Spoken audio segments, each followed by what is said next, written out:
nono ano, tudo bem? Bom, vamos lá para mais uma aula de língua portuguesa. Aqui quem vos fala é sua professora Denise, tá? E hoje nós vamos falar de concordância verbal, tá? A primeira parte, é claro. Então, vamos lá? Nós vamos ver, tá? Vamos diferenciar, na verdade, quando eu tiver, na verdade, um sujeito simples e quando eu tiver um sujeito composto, tá? Nós vamos ver, diferenciar aí quando ocorre sujeito simples e quando ocorre sujeito composto. Agora, inicialmente, vamos ver o sujeito simples. São casos que merecem destaque, tá? Então, o verbo ele vai concordar com o sujeito, preste atenção. Quando for sujeito simples, o verbo ele vai concordar com o sujeito em número, pessoa, mesmo que este venha deslocado. Então, o verbo ele sempre vai concordar com o sujeito.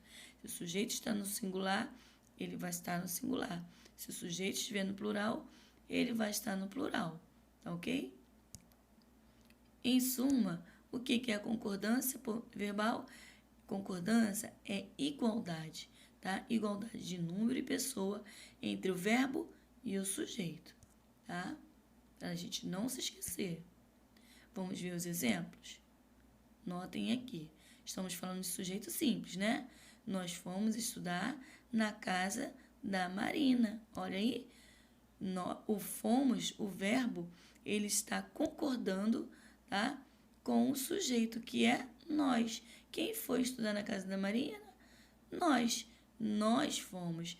Então, ele está concordando, o sujeito está concordando com o verbo, tá bom? Vamos lá, então. Mais um exemplo. Sumia na estrada poeirenta a última boiada da fazenda. Quem é o meu sujeito aqui? Meu sujeito é quem?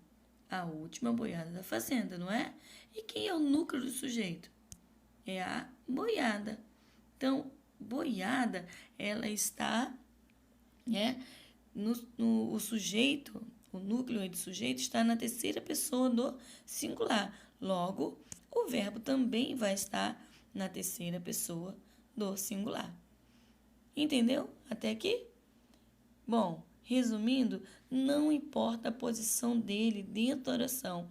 Eu sempre vou concordar o meu verbo com o núcleo do sujeito. Em regra geral, para o sujeito simples, não importa a posição do sujeito, tá?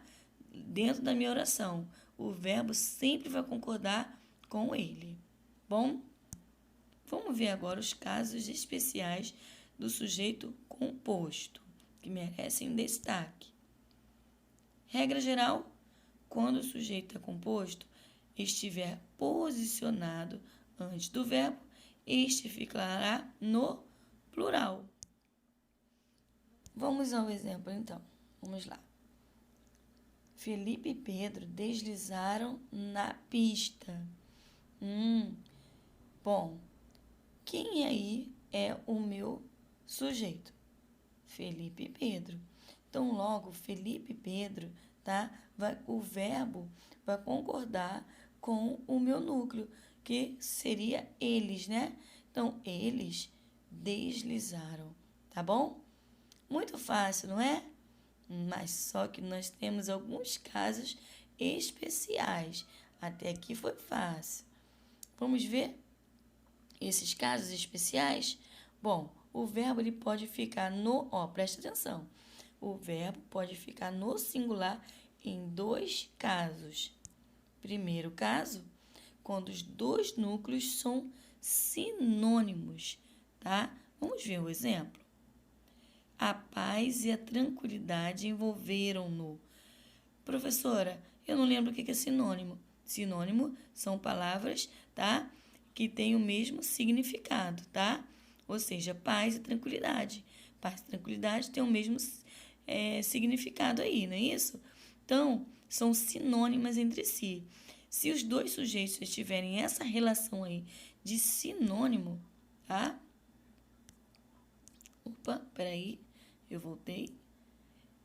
Paz e tranquilidade. tiverem essa relação de sinônimo, eu posso utilizar, preste atenção, eu posso utilizar o verbo tanto no singular quanto no plural. Aí ele está no plural, não tá?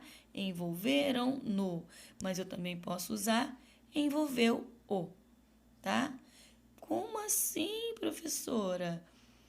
Eu posso usar o singular nessa frase? Pode, porque na regra geral, tá? Se o meu sujeito composto estiver tendo relação de sinônimo, tá? Quando ele estabelecer relação de sinônimo, eu posso usar os dois casos, tanto no plural quanto no singular. Molezinha? Agora o segundo caso. Quando os dois núcleos foram uma enumeração gradativa. O que é gradativa? É sequência de ideias, tá? Vamos ao exemplo, ó.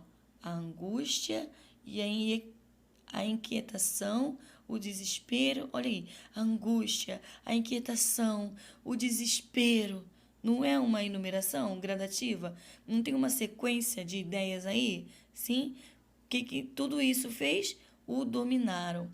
Então, quando eu tiver essa sequência de ideias aí, eu posso trabalhar o verbo tanto no singular, que no caso aqui, e no plural, tá? No caso, aí está no plural, mas eu também posso dizer que a angústia e a inquietação, o desespero, o dominou. Tudo bem? Beleza? Até agora? E aí, entenderam? Sacou tudo? Todas as peças se encaixaram? Espero que sim. Então, vamos dar continuidade. Agora, nós vamos ver, tá? Outros casos do sujeito composto, tá? Bom, eu vou falar primeiro do pós-posto, tá? Vou falar o pós-posto, tá? Bom, quando o meu sujeito composto ele vier após o verbo, tá?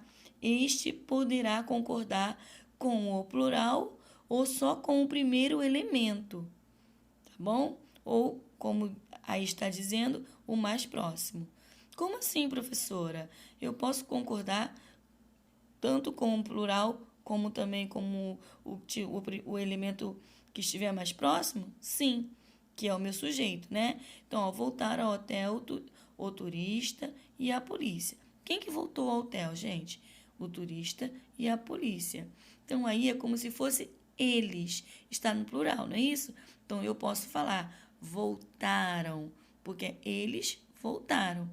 E também posso usar o singular. Voltou ao hotel o turista e a polícia. Lembrou que eu falei que ele vai poder usar, tá? Poderá concordar com o singular, tá? Com o primeiro elemento. Quem é o primeiro elemento aí? O turista. O turista está no singular. Então, o turista voltou ao hotel, tá? E a polícia. Tudo bem? Então, esse caso aí, tá? Após o verbo. E se por um acaso ele estiver anteposto, tá? Ao verbo. Ou seja, por exemplo, se o meu núcleo estiverem no plural, o que eu faço? Aí você vai precisar, o verbo deverá ficar no plural, que é o primeiro exemplo aí, tá bom? O verbo ele vai ficar no plural se o seu primeiro elemento estiver no plural, como está. Os jogadores e a torcida comemoraram a vitória do time. Então, eles comemoraram, tá, a vitória do time. Obrigatoriamente, eu vou usar o plural, tá bom? Nesse primeiro caso aí. E por último agora, quando o sujeito composto, tá? Ele tiver, tá? Possuir pessoas gramaticais, tá? Eu, tu, ele, nós, vós, tá? Vai prevalecer sempre a primeira pessoa. Por exemplo, aqui, ó.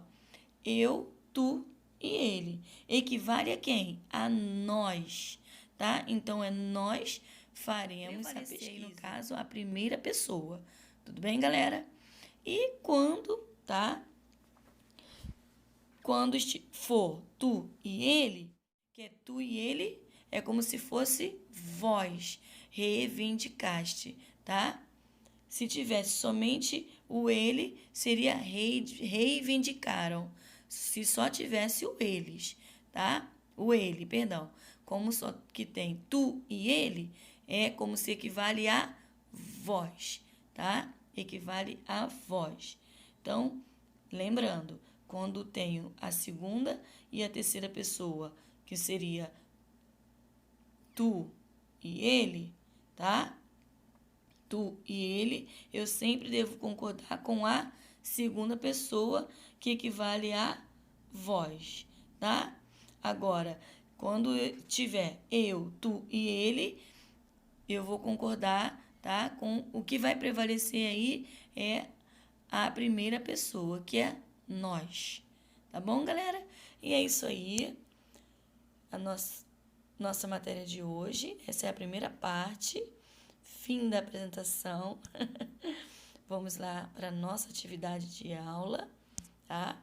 Vamos fazer com atenção aí essas páginas do livro, tá? 114 a 116. Vamos pôr em prática e qualquer dúvida vocês podem me procurar, me chamar, que eu estou aqui para ajudar vocês no que for preciso, tá bom? No demais, após a nossa correção, né? Bom final de semana para todos. Um beijo no coração de todos e até segunda-feira. Tchau!